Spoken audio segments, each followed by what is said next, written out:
మూడవ రోజు గ్రామ సభలు యథావిధిగా కొనసాగాయి. మండల పరిధిలోని మాందాపూర్, ఎలగండ్ల పంచాయతీలలో అధికారులు 4 పథకాలకు ఎంపికైన లబ్ధిదారుల జాబితాను ప్రకటించారు. ప్రభుత్వ మార్గదర్శకాల ప్రకారం అసలైన లబ్ధిదారులను ఎంపిక చేయలేదని పలువురు అసంతృప్తి వ్యక్తం చేశారు.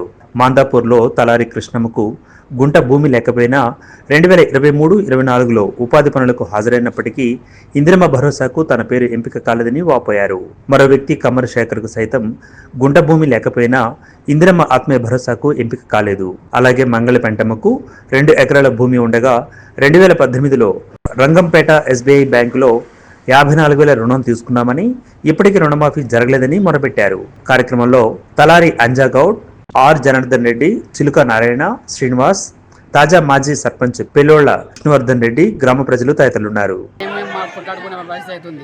అందుకని ఇళ్ళ గురించి మాత్రం ప్రత్యేకంగా చెప్తున్నా. ఇండ్లు వచ్చినాకని మేము ఓళ్ళకి ఇవ్వాలి, ఎవరికి ఇవ్వాలి, అర్హులు ఎవరో వాళ్ళకి ఇచ్చే బాధ్యత మేము తీసుకుంటామని కోరుతున్నాం. తెలంగాణ రాష్ట్రంలో కాంగ్రెస్ పార్టీ రేవంత్ రెడ్డి గారి నాయకత్వంలో ప్రజాపాలనను అందిస్తూ ప్రజల సంక్షేమం కోసం చాలా పథకాలను చేపట్టింది.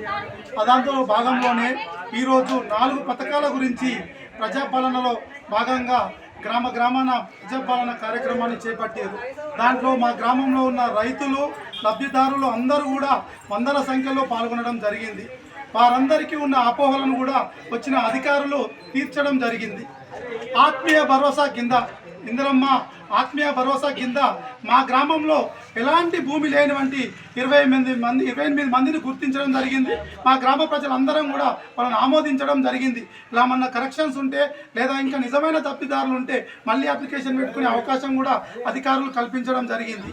ఉండి ఇల్లు కట్టుకోవడానికి ఇల్లు లేని వాళ్ళు 470 దరఖాస్తులు వచ్చినాయి. వాళ్ళందరినీ కూడా గుర్తించడం జరిగింది. అందులో అర్హత కలిగిన వాళ్ళకు మొదటి విడత, సెకండ్ విడత ఏ విధంగా ఇవ్వగానో దాన్ని కూడా సెలెక్ట్ చేస్తామన్నారు. దాన్ని కూడా ఇస్తున్నారు. మా ఊరి నుంచి రేషన్ కార్డు కోసం దరఖాస్తు పెట్టుకొని ఉన్న కుటుంబ సర్వేలో జరిగిన దాంట్లో 69 మందికి రేషన్ కార్డులో రావడం జరిగింది. అదేవిధంగా 90 మందికి కరెక్షన్స్ టీఆర్ఎస్ ప్రభుత్వం ఉన్నప్పటి నుంచి కూడా కరెక్షన్ లిస్టులో చేయనటువంటి 90 మందికి కూడా మీ సేవలు అప్లై చేసుకున్న వాళ్ళందరికీ కూడా ఇప్పుడు అవకాశం కల్పించి వాళ్ళను రేషన్ కార్డులో చేర్చడం జరుగుతుంది. ఈ ప్రభుత్వం ఇస్తున్నటువంటి పథకాలన్నిటి కూడా మేము ప్రజలందరం కూడా ఉన్నాం.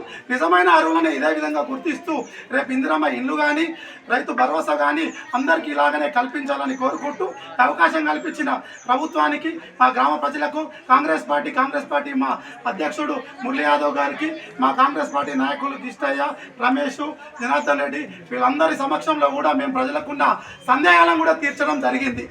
ఇదే విధంగా మున్ముందు ప్రభుత్వం చేపట్టే ప్రతి పథకము, ప్రతి లబ్ధి వారికి పార్టీలకు అతీతంగా మేము పేద ప్రజలకు చెందించడానికి సిద్ధంగా ఉన్నామని తెలియజేస్తున్నాం. నాకు ఈ అవకాశం ఇచ్చిన మీ అందరికీ ధన్యవాదాలు తెలియజేస్తున్నాం.